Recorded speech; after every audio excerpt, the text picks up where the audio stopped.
सत्य परेशान हो सकता है, पराजित नहीं। एक बार फिर से साबित हुआ है। न्यायाधीश बलात्कार प्रकरण की तीसरी बाजू भी है।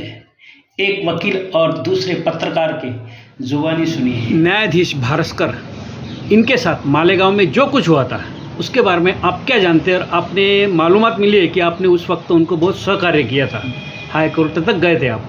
इसके बारे में थोड़ी डिटेल्स में मालूमात दो।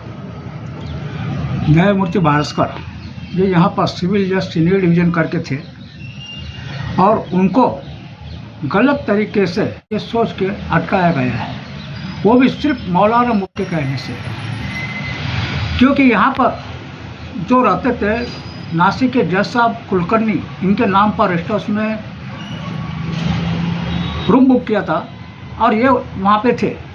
नीचे कुछ गुंडे लोग मुस्लिम कम्युनिटी के वो वहाँ पर आए, मार ठोक कर रहे थे लड़की को। इन्होंने आवाज़ सुना और वो गए छुड़ाने के लिए, तो इनको ही मारा और वो मदरसे में लेके गए किदवाई रोड पर, और वहाँ पर मारा उनको। और वहाँ पर हम करे सो कायदा ये हिसाब से उन्होंने बहुत बेदर्दी से उनको मारठोक किया।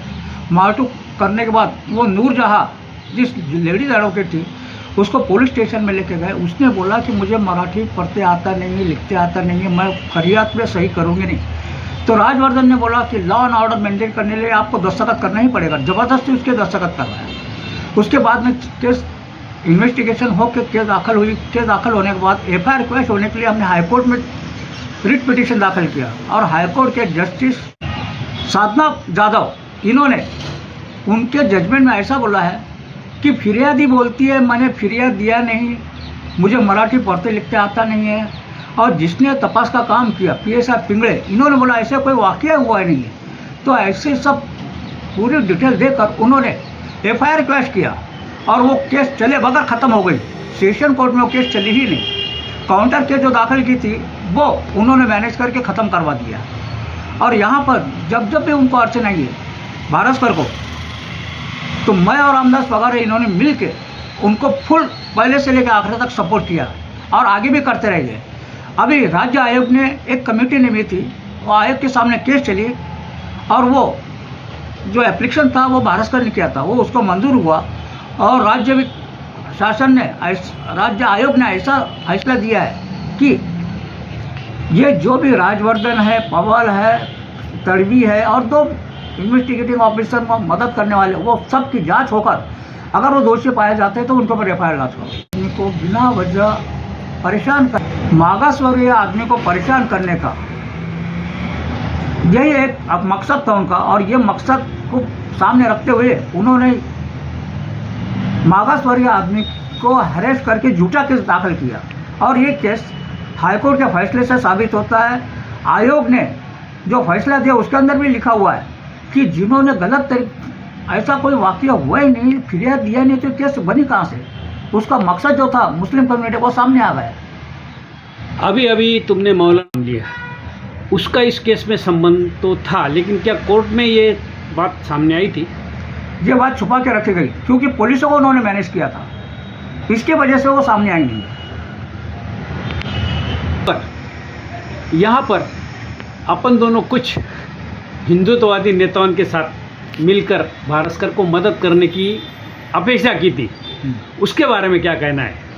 उसके बारे में लोकल जो लीडर थे दारा भूसे, उनसे हमने कांटेक्ट किया था, तो उन्होंने बोला लोगों के लिए काहे को कोऑपरेशन मांग रहे आप, ये कह के उन्होंने मदद करने से साफ इनकार कर दिया। मालेगाव शहरात 2005 साली मार्च महिन्यात न्यायाधीश भारस्कर यांचं अपहरण झालं होतं। त्या संदर्भात प्रत्यक्ष तुम्ही साक्षीदार होते काही बाबतीत, आणि तुम्हाला त्यावेळेला एक पत्रकार म्हणून बरीच डीपमध्ये माहिती मिळाली होती। पोलिसांचं चुकलं होतं हे न्यायालयाने मान्य केलं आहे, तर तुमचा अनुभव काय तो सांगा। असं आहे की मी त्या ठिकाणी वार्तांकन करण्यासाठी गेलो होतो माझ्या सहकार्यासमवेत।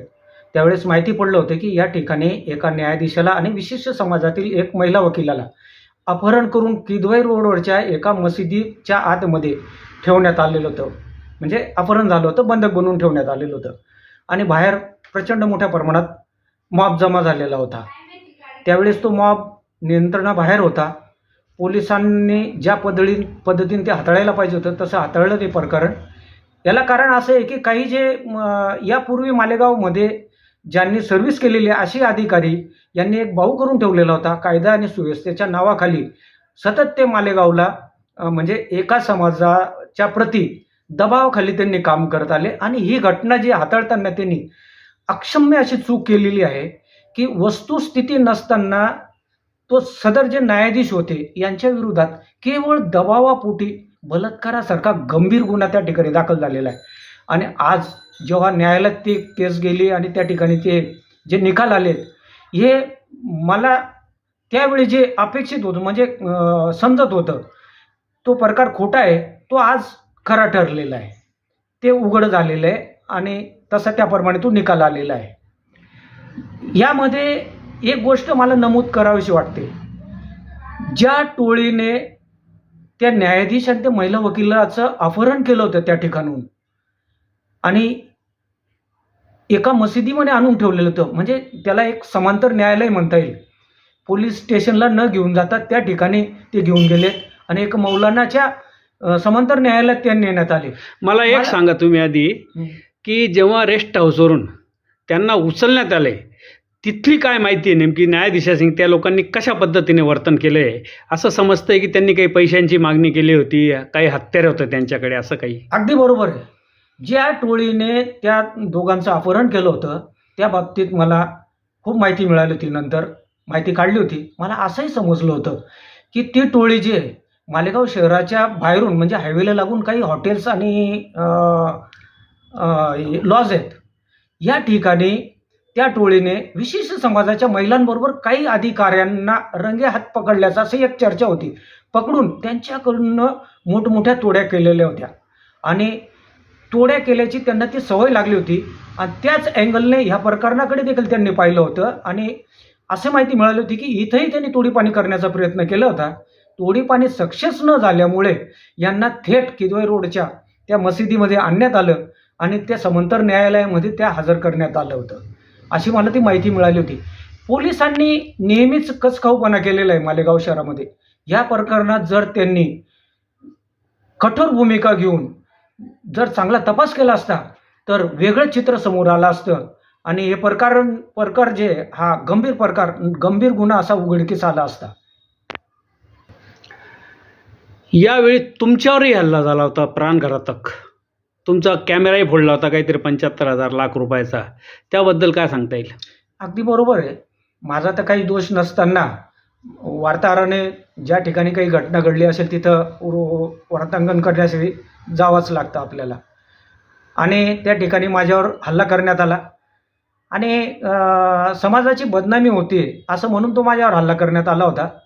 मात्र त्याच्यात काही वेगळे कारण असू शकतं आमच्यावर हल्ला करण्यात असं मलाही वाटतं. परंतु हा तपासाचा भाग होता. पोलिसांनी नीट तपास केला नाही म्हणून ते उघडकीस आलेलं नाही. फिर्यादी कोण होते या?